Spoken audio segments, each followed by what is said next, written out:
طلاق کے بعد جو لڑکی کا سامان ہے کمرے میں وہ سارا سامان لڑکی کا شمار ہوگا، یا جو سامان شوہر کے نے شادی کے بعد خریدا ہو، وہ مثلاً بیٹری اور بیٹری کا پنکھا، شکر ہے کچھ تو خریدا اس نے، یہ شادی کے بعد انہوں نے خریدا ہے، بیٹری اور بیٹری کا پنکھا، باقی سارا بیگم نے لے، وہ سامان طلاق کے بعد لڑکی کا ہے شوہر کا۔ جو لڑکی کو ابا کے گھر سے ملا وہ تو سارا لڑکی کا ہے،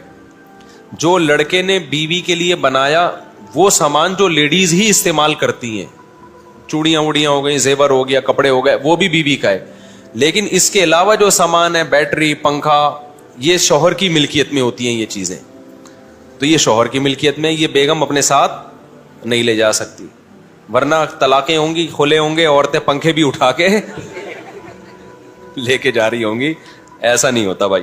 ایسا کرو گے تو کوئی بھی نہیں آئے گا۔